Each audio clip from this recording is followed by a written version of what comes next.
the Law, live audio wrestling, and it's time now for what Brady has adopted as the TID's kick in the head. I don't know where he ever came up with this.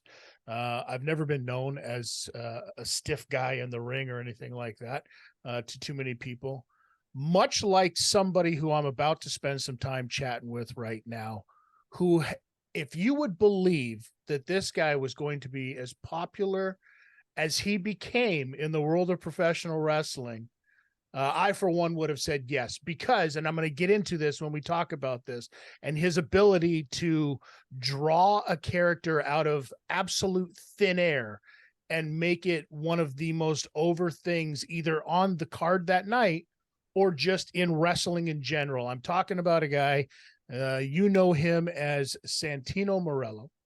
I know him as Anthony Corelli, and he's joining me now to shoot the shit for a bit. Anthony, how the hell are you, brother?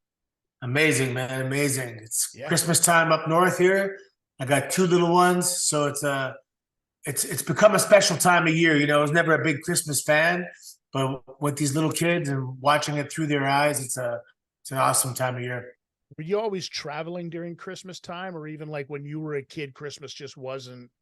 When I was little, Christmas was good. You know, well, you know, a teenager, you don't care. University, well, I was already a dad, so it was kind of about my daughter. And then, yeah, I was always leaving Boxing Day, getting back, you know, like 2 days before Christmas, and quick dinner out the door. And but now I'm just trying to soak it all up and take my time and enjoy the expressions on their faces and stuff. And it's like, it's big tree, it's little kid stuff all over again. Do you find yourself being a little kid? Do you leave hints now for your family of like, it'd be cool if I got this for Christmas this year? Yeah, well, my son already has like too much stuff, but you know, I never put lights on a house before and stuff. And each year we add something new, and you know, we got stockings on the fireplace, though, you know, the usual stuff. But when Bianca was little, I, you know, didn't have a house with I lived with my parents, and then when I had a home of my own, I was on the road, so it wasn't the same.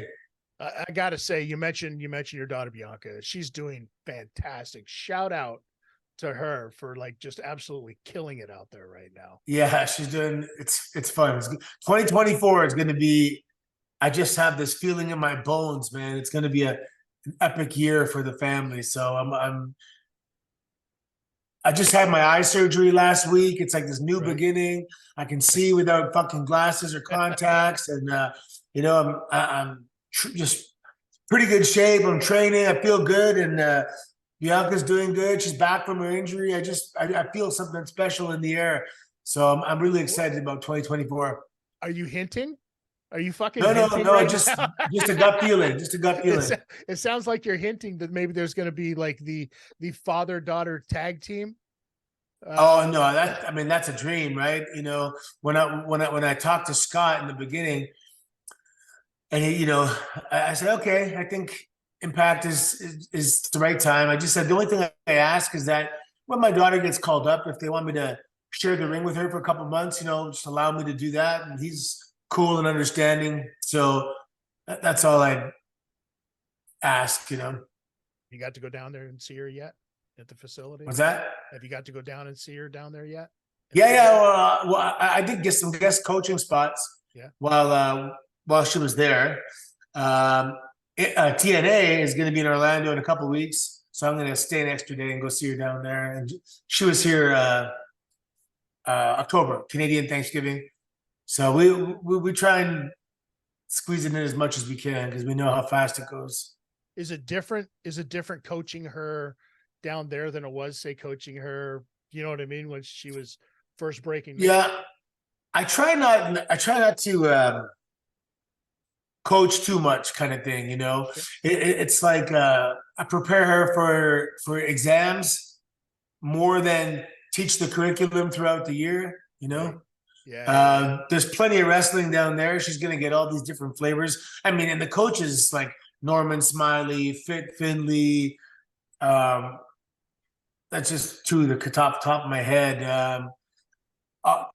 Johnny Moss is there. I mean, the list goes on, right? There's just stacked coaching staff. Winkler, she had for a while.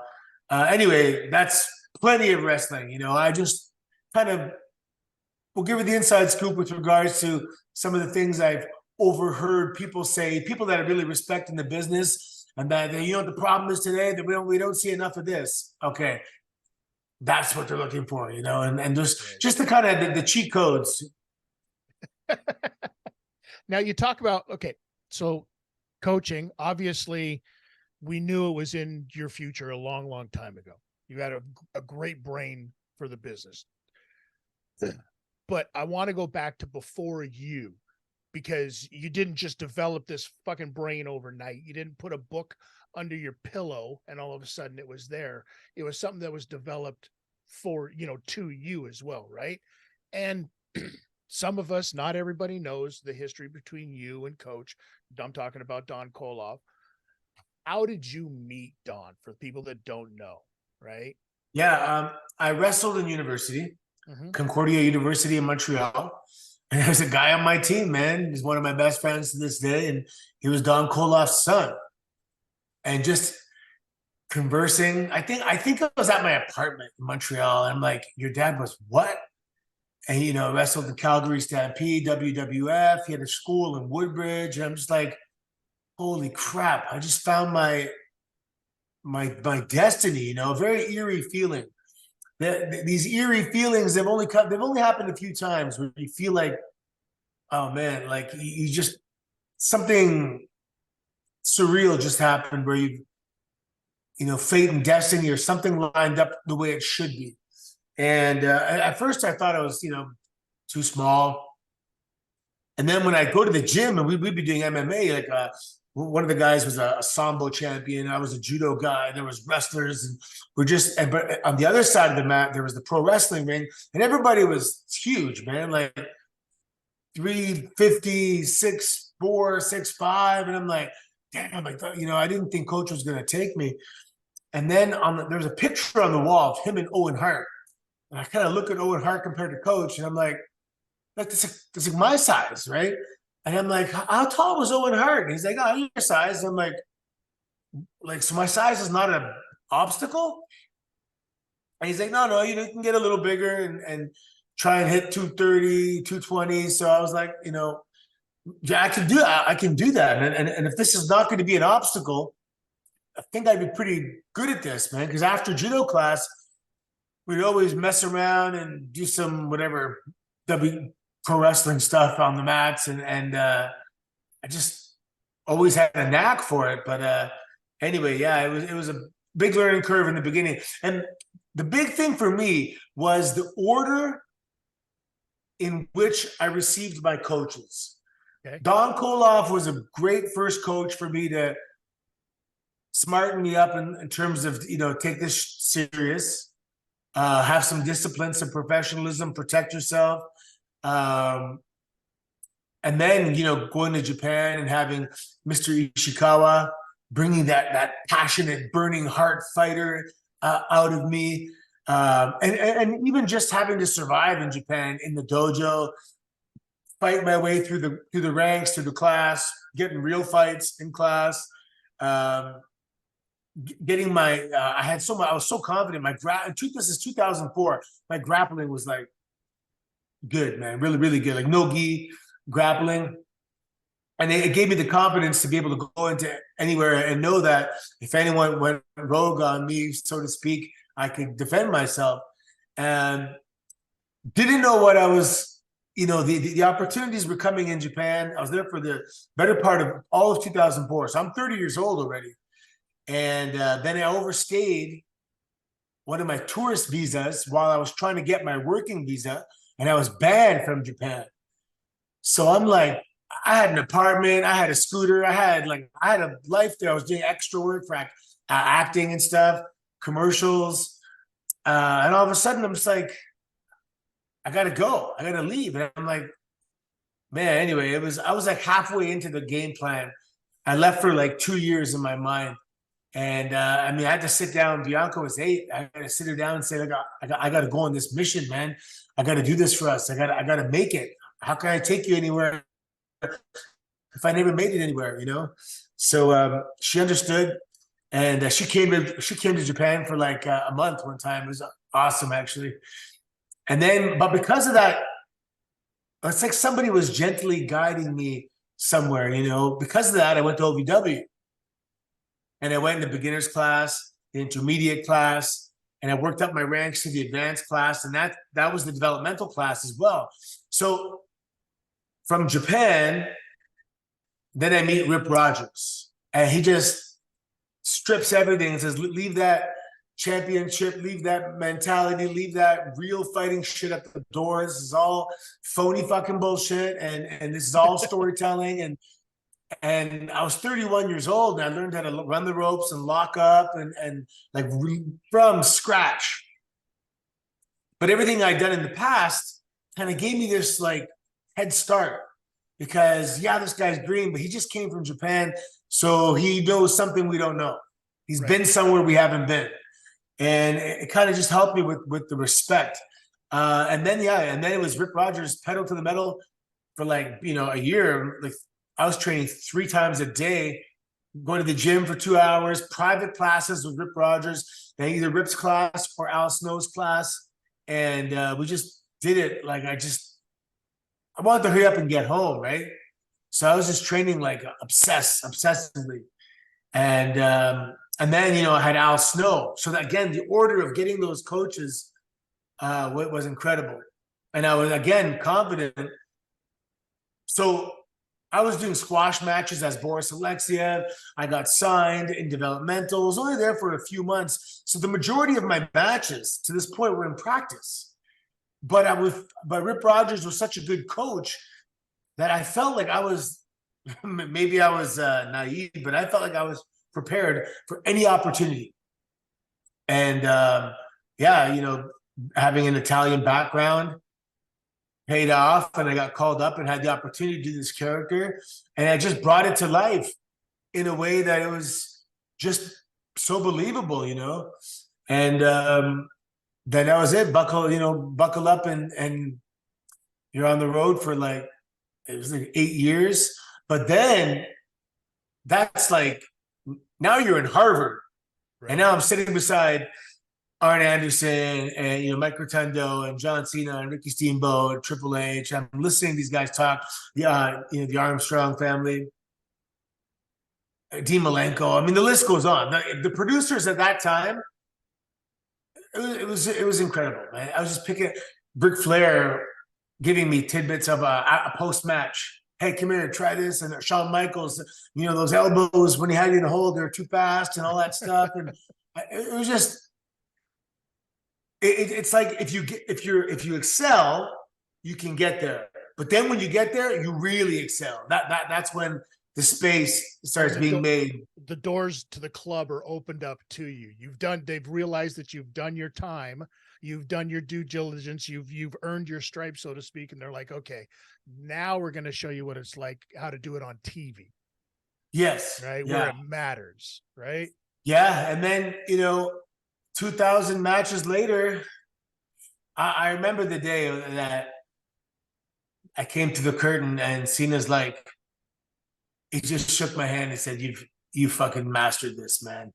And I remember hearing Ricky Steamboat say that it took him 2,000 matches, and I'm like, 2,000 matches, and I was calculating my matches per year at the time. I'm like, that's gonna take me forever. And sure enough, man. Just about 2,000 matches, I go, okay, everything there wasn't like a wasted step. Everything was a part of something that had a purpose that was going to be paid off. And it was like, I became like a conductor of an orchestra. I could, everything I was doing, I had a complete and understood purpose to me. And at the end, it would all pay off, wrapped up in a nice bow.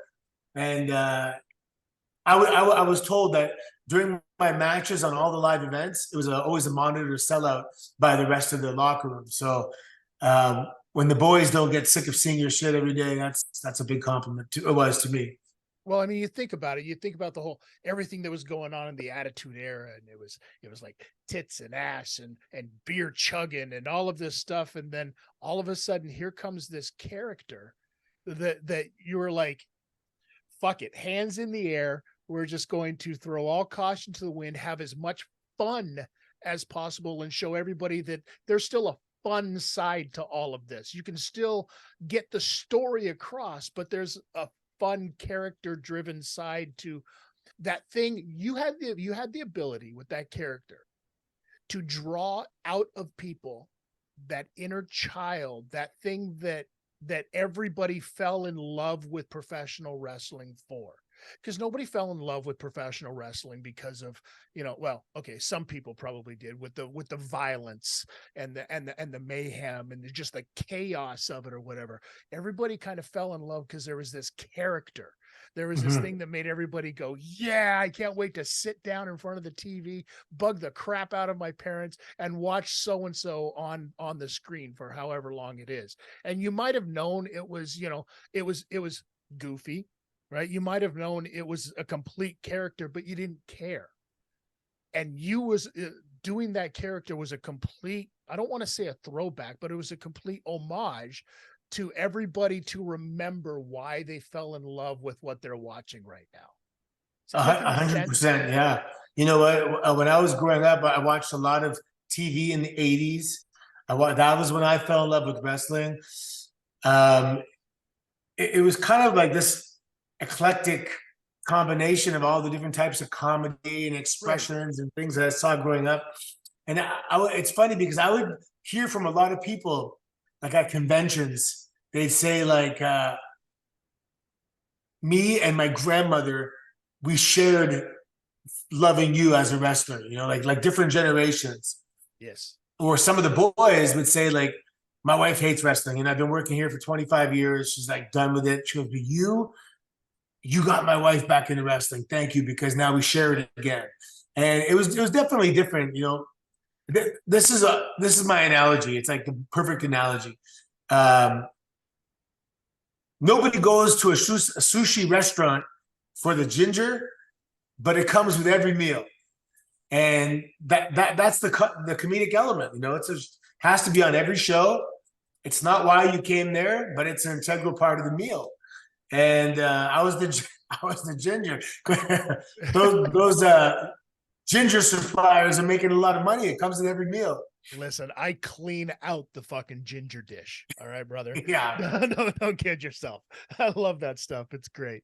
Was there? I want to step back a second because I want to talk about in Japan when you went there. Much like most of the boys are like, holy shit, I've made it. I'm in Japan. Was like before, obviously before it all went down, you got the boot out of Japan or whatever. Was there a plan in place? Like, did the office, get upset because you were kind of felt like high and dry? What was your plan in place to be in Japan? Was that your end goal, or did you know at the time it was just a stopover? Well, I can't remember where I heard who it was, but I heard somebody went to Japan and got over, and then Vince was like, who's this guy that's over in Japan? Oh, he's a guy from North America. Well, why isn't he here? Let's bring him here. If he's over there, let's recruit him. And that was my idea. So because I did judo's Japanese, I grew up, my sensei was like my second father, and I was very comfortable with the culture. And my plan was to go there and just get over in Japan. That was to the point where people back in North America would have heard about me. Kind of like a Daniel Bryan type thing, I heard about him over in Japan. And he'd be in magazines, the American Dragon. And I didn't know about him from North America. I found out about him while he was in Japan. And that was, yeah. So when I went there, though, I paid. I signed up to go to this dojo. And they only had matches every 2 months. So I get there, missed the first show. I just got there. Like 4 months later, I get like a match. So I'm just training every day, 1,000 squats, push-ups, grappling for like 4 months to get like a match. And after 6 months, I had like my second match. So I'm like in total 6 months. Yeah. And then at the end, we started getting like one a month, a festival, something else, and it started picking up. And they were gonna say, okay, now we're gonna bring you to other companies as well. And that was when I got the boot. And the boot was originally for 5 years. So at the time when the guy discovered me, I would go down to the immigration office and try, bring all my paperwork, and those were long days, man. It was like an hour subway ride. I had to walk for like an hour, wait in line. And like in North America, you need A, B, C, D. Yep. In Japan, it's like almost like you have to be able to interpret. Because even when I bring the documents back to Ishikawa, he goes, it seems like they want this. I'm like, what do you mean it seems like? Like, just tell me what they want. I'll provide the documents, And but anyway, one day I went there and the guy's like, your visa runs out in like 4 days. I go, yeah, I'm like flying home like later. They go, no, once you've overstayed, no, sorry. Your visa expired last week. And it was you are like, it's an infraction. You've overstayed your visa. You can't come back for 5 years. And I'm like, what? I mean, like maybe, no. Like, no, you're banned for 5 years. One guy, which Japanese people don't usually do, gave me the Iggy and said, look, if you keep a low profile till December 1st, because December 1st, the law is changing for the first time in like 100 years, that you'll only be banned for 1 year. So it goes, just whatever law is in place when you leave, like the day you leave, that applies to you. So I had to like just keep a low profile, just whatever, stay home. And after this, so I left like fugitive. You were a fugitive, and I was a fugitive, man. And they said if I wanted to contest the decision, I had to check into like immigration jail. And I'm like, immigration jail? I'm from Canada, man. Like I'm from a great place, I'm not gonna go to jail. I was gonna go home to paradise, right? Yeah. So I went home for 1 year, and I was banned for a year. Wow. Well, at least it was only 1 year. Yeah, thank God. Because I mean, listen, Japan's got so much to offer. I love Japan, actually. It's so crazy. And I want to, okay, so here's the thing. I don't know if you remember this or not. And we talk about Japan, talk about characters, and we talk about putting the two of them together, which is something that you did at this one time on a show. I believe it was a Ring Wars show working for a Chris Drury. I worked Tony Atlas in like a 30-minute fucking ridiculous match against him. And you put on the ninja costume. Oh, yeah. And worked as Sensei Hiroshima. Okay. This was when I knew the ability for you to draw a character was stellar, was absolutely fantastic. You'd never done this before, didn't even bother to put boots on, went out barefoot in this, black gi and an all black hood. And I don't know if you remember or not, you did not one single wrestling move. There was no lockup. There was no hip toss. There was no nothing. Everything you did was a nerve pinch. Oh my God. Oh, wow. So you know what's funny? That was a huge eye-opening experience. I remember that because when I started as like Johnny Giobosco, right, I didn't know what to say. I didn't know what to do. I didn't know how he should act. Is it me? Is it another guy? And I had the opportunity for Sensei Hiroshima, and all of a sudden the crowd was way more into Sensei Hiroshima. And remember the gentleman that he delivered the rings? Oh, Mac? Yes. And he came up to me and said, "Was that's like the best I've ever seen your work. Like you just came alive. I'm like, I've never seen you. And I'm like, I felt that. I totally felt that. And then I realized to have something to sink your teeth into in terms of a character or a canvas or a screen to project upon, you need something to separate yourself, at least me. And then I decided to be like, you know, a character always. Yeah. That's always going to be one of my favorite stories. I mean, the nerve holds. It was nothing but fucking nerve holds the whole time. Like little pinches here and pinch to the leg. And it was just this constant claw action ready to get you at all times, which, if you think back on it, it was literally your Cobra. Yeah. It's telling a story too, right? You're just drawing this whole thing out of something. Yeah, it makes total sense. The last thing you wanted to get was, that finisher, that Cobra thing. And the same thing with this nerve. The last thing you wanted to get. I don't even know if you realized how onto something you were back then. Yeah, no, it was the eye-opener thing was having a character. That how much better it was for me to have a character than just try and be a guy. Do you remember your very first match? Yeah. I mean, I remember elements of it. It was Rico Montana. Yeah. Orangeville, Ring Wars, Judo throws. It's funny because a lot of people ask me, like, do you remember your first match? And I'm like, fuck, do I? And then I get people that come up to me and they're like, oh, don't you remember? Yeah, nice to see you. We worked each other in so-and-so. Do you ever have that? Or did I just take too many fucking chair shots? No, I see stuff because I wasn't the guy. So I probably did, I forget what I calculated, like 600 episodes of TV or something. And I never watched them back. If they were on in catering the next day, I caught it. That's it. But I never went home and watched it. Yeah. So there's so much stuff.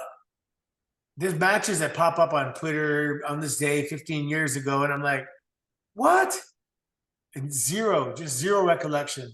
So it's crazy watching it because I'm like, that's definitely me. But that match I remember, the first match I remember, I had the Magnum boots, the full contact fighter shorts, Hacksaw was there. Yeah. And listen, shout out to the partner that you were in there with, Exhibit, I think he was going by at the time. Rico back then. Yeah. Yeah. Right. He had already been a guy who's traveled a little bit, hell of a base. I guess he's all skinny now though, Yeah, but you know what? He's having a huge impact on the Ontario scene right now, dude. and working with everybody and nutrition and diet. Yeah, more than people understand. He is the unsung hero. He is the unsung hero. Right now, yeah. I follow his diet. I'm on his diet, meal plans. Yeah. Well, dude, yeah. Listen, you, as you've gotten older, have gotten into much better shape. It was funny in doing, it's like, because when you do the show, you're like, you want to pull up a couple of things. Okay, let's see if there's anything I'm forgetting about, conversations that we've had in the past or anything like that. And you pull it up and the first picture that comes up and it's like, holy shit, Anthony's face is round in this picture. Yeah. There's a couple of years I got up to 240 and I didn't need abs to be the comedy guy. So it was okay. But now that I'm older, I definitely don't want to carry that heavy weight. Who thought that you looked Russian? Rip Rogers. Really? So I get to his class and he just says, hey, you, Boris, get in the ring. And, people chuckle and then someone else called me Boris. I'm like, why are you calling me? Because Rip called you Boris. Because that's your nickname now. You'll always be known as Boris in this class. I'm like, what, Boris? And he goes, yeah, you look like Boris Zukov. And so I'm like, fuck.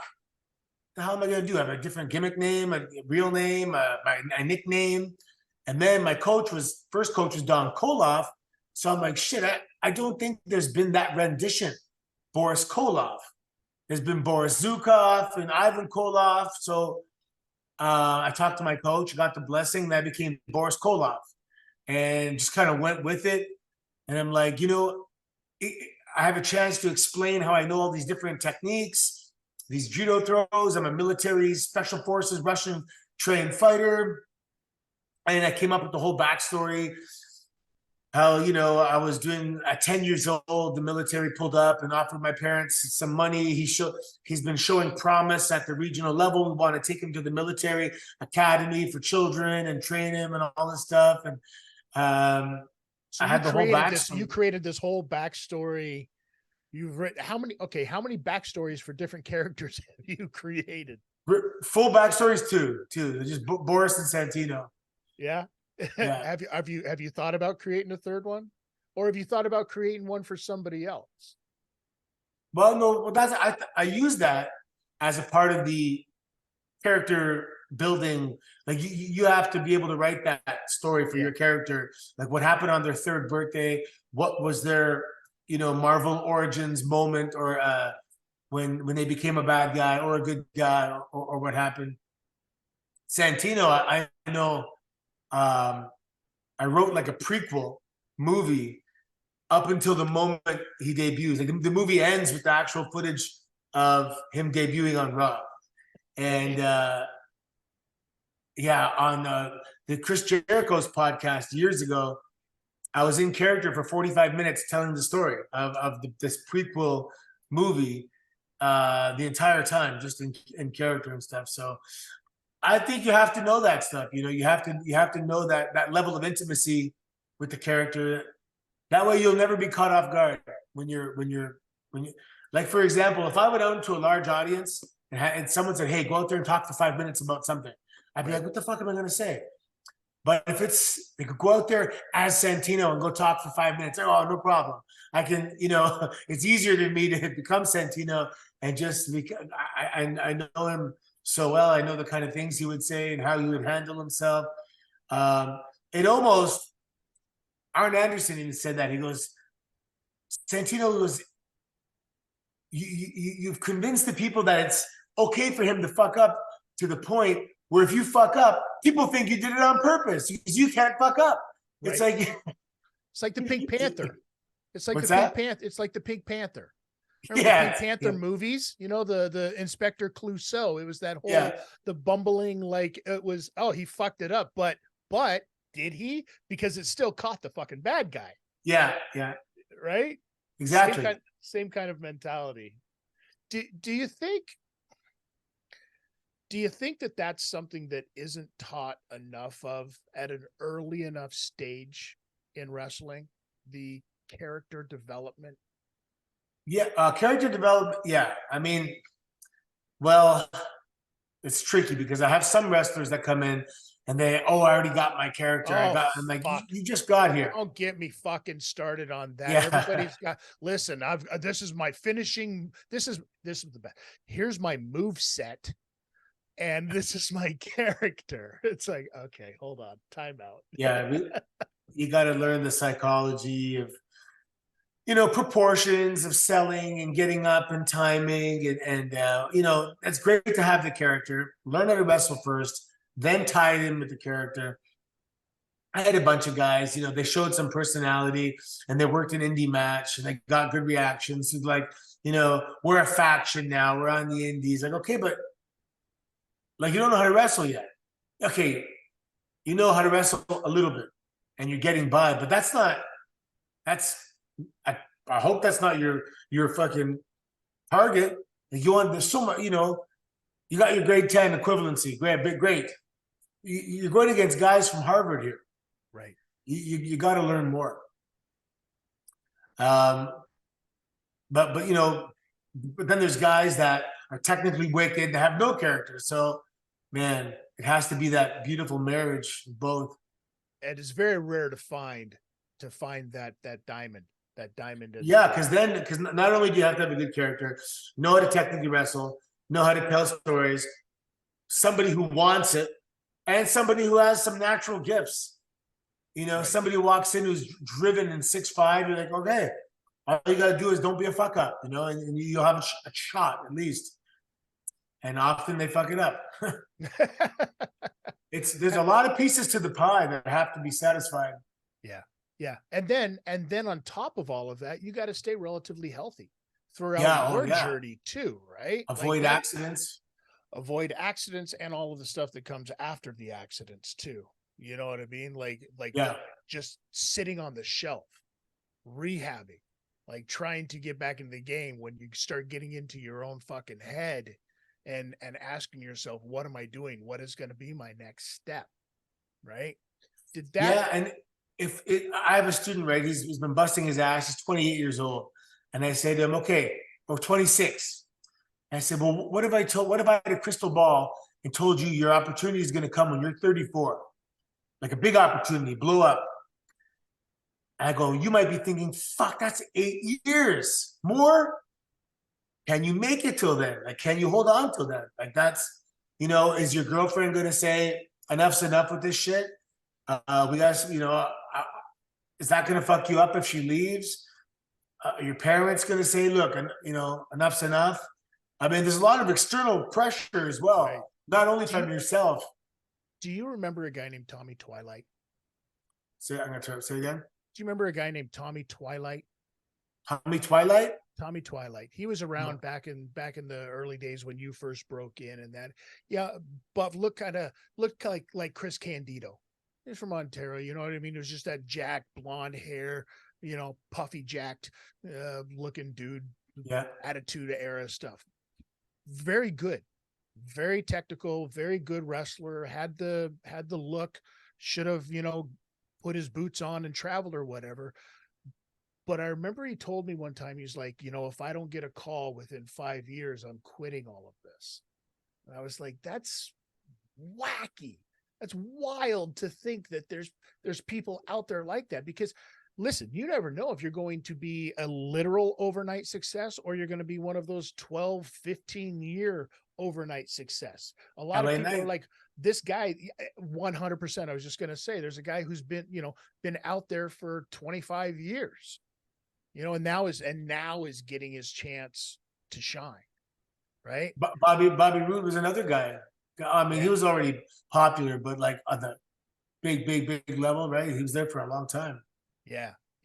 Rudy was always one of those guys, like even when he first started, because he was a guy who was around when I first broke in as well. And he always had that aura. You could always see some of these guys, and a lot more so back then, I think, than even now, these guys that have that certain aura about them where it's like, oh, he gets it. He's going to travel. He's going to, put in the work. He's going to make the sacrifices. He's going to do the things that are necessary.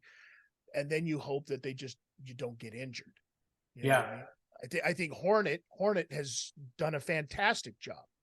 He came to you as a wrestler, right? As a wrestler, I started him off as a wrestler. We talk about the coaching phases. He's a perfect example, because then he came to you, polished up even more, got out of wrestling and into refereeing. And now he's got a career. Now he's got a career, as opposed to, he could have just gone down there, stuck to his guns, been a wrestler, gotten blown out of the water out after a year, and been struggling to survive ever since. Now, as a referee, right, he's got a long career ahead of him. It's an awesome job, man. He's in the action, hanging out with the boys, traveling. Like it's everything you want in the business. Might not be what you wanted from day one, but he pivoted well, and and everyone loves Horner, right? I mean, and that's like one of the biggest skills that I forgot to mention when I was listing all the pieces of the pie. You got to be someone that people like to be around and they want to work with, right? They just want to, when someone leaves, you look at the guy beside you and say, I like that guy. That's a skill. That is an actual skill. And he has it. So. Has there ever been a guy in the locker room with you that, they'd be out in the crowd and everybody would love them. Everybody would be like, oh, that's the greatest guy in the world. But then in the locker room, it's just like, you can see them shut it off, and they're just like, they're just not into it. They don't want to be there. You know what I mean? Yeah, not really in my time. I mean, yeah, no, everyone was pretty conscious of where they were, and you know, even if they didn't weren't in love with the position they had on the show, Mhm. they still were like, well, I know there's thousands of people that would give up their left arm for my job, so I should be happy. But then even in the WWE, there were guys that they only defined success as being like a champion. And I'm like, that is just mind blowing to me. I'm like, but you're unhappy? You're on TV every week and you're making money. Like, what the fuck? Yeah, but I want to be a champion. I want to be a top guy. I want to be. Who gives a fuck if you're a top guy? Your mortgage payment doesn't care. Is that drive or entitlement? Um. You, So you there know were, you know what I mean? yeah. So a lot of no, it wasn't entitlement. It was. It wasn't quite drive either. It was like this pressure. Yeah. This pressure that you're only successful if you reach here. And the discrepancy between where you were and where you thought you should be was a lot of it was unhappiness for a lot of people. And that it's like they weren't looking at how far they've come, just that they weren't where they wanted to be. And you know, they kind of tell you should never be complacent and you should always want more. But that doesn't mean you're still not grateful for where you are, right? Right. Right. Appreciate where you are in the moment, the things that you've got around you, understand what it is that got you to where you are, always be driven to succeed even more because you understand the accolades and the fortunes that have been bestowed upon you up to this point to get you where you are, right? But I think some people, it's almost like they have to thrive in their own chaos though. They're like, I don't feel like I'm good enough unless this or unless that, right? Do you Yeah, find and then back then it was really just the opinion of one man. Like right? if this one man doesn't like you, doesn't mean you're not good. Or there's no such thing as I don't understand why that guy's. I'm better than him. Better? What do you mean better? Come on, man. Right, There's no better.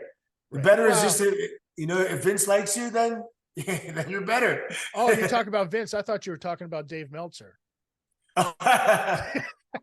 Yeah, no, I mean, like a lot of Vince had the power to create millionaires, just Yeah. by tickling his funny bone, you're gonna have a good career. And if he likes somebody else, you know what I mean? It's nothing. I mean, you can try and become somebody he likes, but can't get down on yourself because it's just not his cup of tea, right? Yeah, yeah, yeah. I mean, listen, there's always going to be likes and dislikes from everybody out there. Obviously, you want to do what you can to impress the boss. Sometimes some people are more impressed with trying to pop the boys, with trying to make them crack up, with trying to make them break character. And it's been documented, it's been well documented that this is a thing that you would try to do to guys and girls in promos. And if there's a camera on, Santino Marella was trying to get you to break, so to speak, right? Yeah, I still do it. we was we had a was there pay per ever view on Saturday, yeah. and I had the Rascals in there, and I came close, man. I came close to cracking them, but they held on until they walked off camera. Have you made a list yet of the people that you want to get? And also, is there somebody on that list that you were just like, man, as much as I would try and try and try, they just wouldn't break? Yeah, I think Josh is going to be a tough one to get, but Is that just because Josh doesn't get it? no, he's just he's like stoned, but Yeah, he I'll get really him. is. I'll get him. Yeah. All right. All right. Well, there you have it. I mean, it's gonna have to happen. Right? And if anybody's gonna be able to get Josh at it, I think it's gonna be you. There's no doubt about it. Do you have any regrets at this point? Because I mean, you're what? You're 50 now? I'm 50 in a couple months. Yeah. 50 in a couple of months. Congratulations. I just turned Thank you. I just turned 54 myself. Oh, nice. Just back in November. So yeah, I mean, listen, it happens. Apparently you gotta get fucking older. Who knows? Yeah. Right. But when you go back, and of course we talk about the accolades and talk about the great things that you have now and all of the opportunities that have been granted to you along the way, the people that you've met, like you had to be sitting in as a little kid in your room going, it's unimaginable that I would get to meet some of these people in life. But the people that you have met are unparalleled. People will never, they'll die trying to meet these people. And you've been afforded the privilege of working with a lot of them. Has there ever been any regrets along the way up to this point for you? Something that made you sit there and go, man, I wish I hadn't have done that. I wish I could have changed that. I wish I would have said yes to that opportunity instead of saying no. I wish, you know what I mean? Has there ever been anything along the way that made you go, if only I had changed one little thing? Career-wise, I'd say no. Everything, all's well that ends well. I mean, I feel like sometimes I was guided by like a guardian angel type thing. And I think last time we spoke about why I used to drive downtown, listen to the tourist Italian tape when I was stuck in traffic in Toronto. And then when the opportunity came, can you speak Italian? I just repeated something from that tape. And, I got along with Aaron Stevens. Yeah. So Mike Bucci was renting out his house. I rented a room in his house. So he knew I was Italian. And then when they were looking for the Italian guy, I came to the top of his mind. And it was all these sequence of events that just led up to, the right opportunity. When I first went on the road, I didn't know how long I was going to be there. You hear like the average is 3-4 years. So I was, I got a place in Florida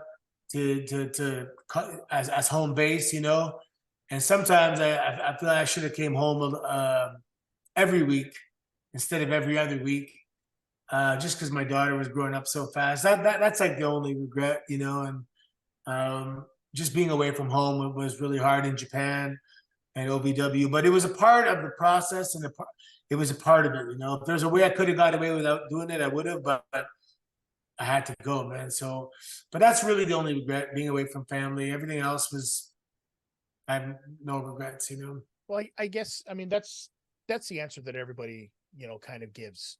You know what I mean? As soon as you start having kids and family and all of that stuff that goes along with that civilian life, and having to make those sacrifices for the betterment of your dream, everybody's going to have that as a regret. I guess you can't really dictate how it happens so much in your professional life, because especially in professional wrestling, because everything can change at the drop of a hat. You could walk into the arena and see your name on the whiteboard, and go, okay, cool, this is what I'm doing. Walk over to catering, grab a bottle of water, turn back around, and your name's in a different place or not on the board at all. Things can just change at the drop of a dime. Yeah. You know what I mean? So, I mean, being able to bounce with it, so to speak, you know what I mean? Being able to roll with the punches, always been, able to do so, has definitely been something I think that you as a human, from what I've seen and what I know, have always been able to do. But I want to ask, before we wrap this whole thing up, because we both have a love for mixed martial arts. You still watch, you still pay attention to mixed martial arts. Yeah. And I know that your judo is a passion and a love since childhood, right? You become an ambassador, so to speak, for judo, which is crazy. How did that come about? Well, there's a guy, his name is Mark Pickering, and he's a commentator right now. I think he was a commentator for like Noah and New Japan. He was working for the IJF, the International Judo Federation. Really nice guy. And he was a pro wrestling fan. And he may have been dabbling in commentary at the time. And he saw me, WWE superstar, million Twitter followers, commenting on judo and sharing judo. showing some slow motion throws, and I was coaching. So he brought it up to the people at the IJF and said, like, there's this kind of celebrity guy, and he's, they brought me in for a guest. So I kind of bypassed Judo Ontario and Judo Canada, and I went to the IJF, the International Judo Federation, and I went to a couple events, and I had been doing some commentary for like Destiny and stuff like that. So they asked me, would you mind jumping on the mic and doing a little guest commentary? I'm like, yeah, sure. So I gave it that little professional wrestling flavor, and they were like, they're like, this guy's amazing. This guy's a natural, thinking like I just started, Right. So I actually did some commentary, a little bit of commentary for the IJF, and then Judo Canada is like, and the guys in Judo Canada were back from my generation. Now they're like CEOs and, management. And they're like, what the hell? Corelli's working with the IJF, and promoting and stuff. So they made me the first ever official ambassador to Judo Canada. So it's pretty cool. Get to do some special events sometimes. They're in Canada. I'll go out and do some commentary and, do some posts and get to know the national team a little better. It's a great community, judo. That is fantastic. And you stepped into the world of MMA for a couple of fights, anyways, right? Oh, well, no, not really. I got into a fight in the dojo in Japan, and whatever. This big tall kickboxer guy, I took him down because he was getting out of control. So I tried to calm him down, and he didn't. Was it one of those situations where you guys, was it one of those situations in the ring where he was getting froggy and, thought that you were, so somebody got disrespected, right? And it got handled. But so then how does this end up being like, oh, fucking Anthony Corelli's in an MMA fight? Yeah. So after I kind of beat him up or whatever, then one of the guys goes, maybe you MMA. And I was like, fuck yeah, whatever, no problem. And there was a fight in like 3 weeks notice and against some up and coming MMA guy. Like I never even took like proper kickboxing classes and stuff. And it was basically like Ronda Rousey and Holly Holm. I was trying to get a hold of the guy, and he like punched me in the neck. He actually didn't, my chin was so open, he actually hit me in the neck. Like it didn't even, there was so much room, he got under my chin. Or was he trying to throw work punches? Yeah. So it was but the funny thing is that I fought under Johnny Gio Bosco. Okay. So the Japanese people couldn't comprehend the 2-part last name, Gio space Bosco. So they thought my name was Joe Bosco. So my MMA career is under the name of Joe Bosco. So it's not even my name. So but if you look under like Fight Dog or something, there's a profile for Joe Bosco. Somebody videotaped it. There had to be videotaping from the beginning because it wasn't very long. But for a fact that there's those fans, especially Japanese fans, that like they put the fan and fanatic.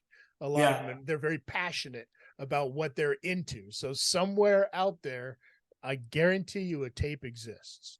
There must be. I did like a Q&A in Australia, and the guy pulled up a picture from the fight. I was like, what? I never even seen the picture. But the thing is, so that's where my grappling was sharp. If I got my hands on him, it was over. But you need to train some striking as well, apparently. Punches set up the takedowns, my man. Punches set up the takedowns. Well, what the worst thing was is that I switched to southpaw the 3 weeks before the match to try and, because that's my grappling side. So to eliminate the switching, which was the actual big mistake. Really? Why? Okay, that's interesting to me because I grew up grappling as well, all through school and all of that. But why switching to your left side? Are you left-handed? No, because my judo side is my right hand forward. Okay. My boxing side is my left hand forward. So instead of boxing in and then taking that step to switch to the right, it was a mistake. Okay. Yeah. Clearly. Yeah. And so as soon as I step forward with my right foot, my hand just comes down naturally because of judo. Yeah. And so I was, it was a mistake. It's amazing. That's amazing. So what's next? What's next for you? Yeah, so I just resigned with TNA. Yeah. Okay. I got like 6 weeks off right now. Just gonna start. I had my eye surgery, so finally I can no glasses, no contacts. Yeah. The first I had implanted contact lenses like a week ago. So I'm just gonna train, man, for the next 6 weeks. Starting a training camp tomorrow, like my own personal training camp, and just get ready for January, man. We go to Vegas, we go to Orlando, and just excited for the new year. You got to be ready in case shit goes down, right? Yeah. With Impact, I might wrestle like quarterly, maybe once every few months. So, and actually, I want to compete at a World Championships this year for like my age group in jiu-jitsu. Okay. So I got to get my cardio up and hit that air assault bike, and just get my lungs going. How long you been doing jits now? A few months. Like I did a few months last year, some time off, a few months this year. I did a little bit of battle arts, so I've been dabbling for here and there, but I wanna just I have to get consistent and no injuries. Hit up our friend Jake O'Reilly.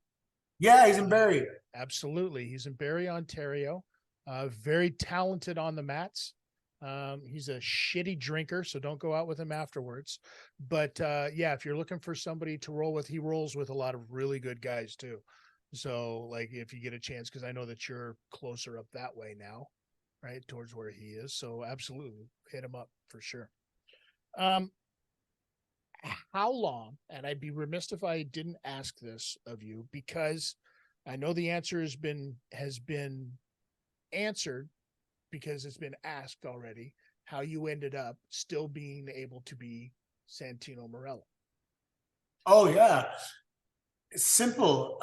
So Scott, he has a habit of, if he has a former WWE guy, he has to always figure out what he's going to call them. Sure. And he has a habit of checking the trademarks. So for some reason in 2021, maybe with all the firings and COVID or whatever, they didn't renew it. So he just said, whoops, and done. And he just got it. It's funny because it was kind of like bigger news than the fact that I debuted was that the fact that I debuted with the name, Mm-hmm. And I went to SmackDown, I think was in Toronto, and I went there and somebody brought it up there, like, oh, way to fuck them over. And I'm like, nothing to do with me, man. Yeah, no, listen, it's the way, that's the way that I ended up getting this back, was the trademark expired and I ended up getting it. Simple. No way. You know what I mean? So it's weird how our paths and how lives bring you, in these weird directions, right? Yeah. Do you think there will be, like, after Santino is done, do you think there will be another Anthony Corelli character, or is that the one that puts you into the Hall of Fame? Because you will end up there. There's no doubt. Yeah, I don't know. I think I wouldn't mind some behind the scenes stuff later, some producing and stuff. Yeah. I could do a general manager comedy gimmick if they need, I don't know where as my in-ring abilities slowly decline, we got to think of the trick to transition to something else in the business. I want to stay in the business. I'm not coaching anymore. I stopped as of Labor Day. I coached for 10 years. I coached, and we have awesome coaches, right, underneath us. Yeah. Forza, Saber, Jody Threat, they're all coaching. They're doing a wicked job. So they don't need me right now for that. Plus, I live far. Yeah. But I wouldn't mind doing some stuff, coaching in the future at not like something every. Maybe I guest coaching at the Performance Center. Maybe, I don't know, but I wouldn't mind doing some form of coaching. Even I talked to Scott about, like on a TV day, maybe getting in the ring and doing something with some talent there. So maybe you running like some of the gut check stuff. or getting involved that end? More like fine tuning some of the guys that are already trained. I'm not Gotcha. into the basics too much, you know. Yeah. Well, because listen, and that's a smart move. And between me, you, and the millions of people listening, I mean, as well as I do, people walking off the street, right, are way different nowadays than they were when we walked off the street to learn about professional wrestling. Oh yeah.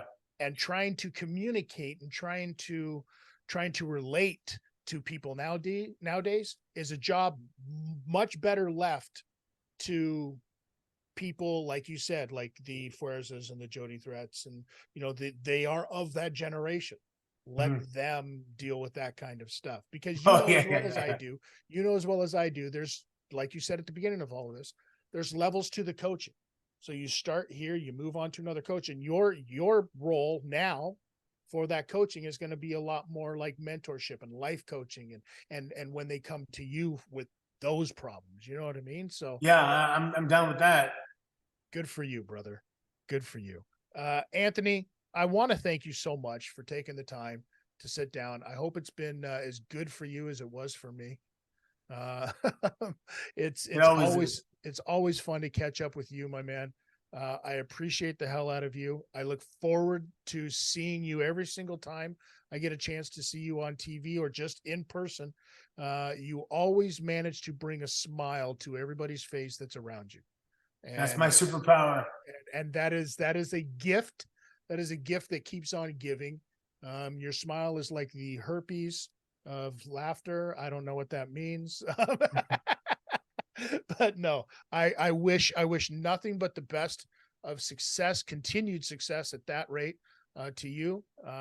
Have a wonderful holiday season, and those kids, man, cherish that, because before you know it, they're going to be up and gone. You've already been through this once, right? Look where she is now. So like, enjoy the process this time around, brother. I will. Thank you, man. Yeah. Also have a great holiday season yourself. I will. And have a great 2024. Absolutely. You too. Stay right there. We'll be right back to close all of this out. My name is Notorious T.I.D. Chris Tidwell. This is the Law of Live Audio Wrestling. We'll be right back.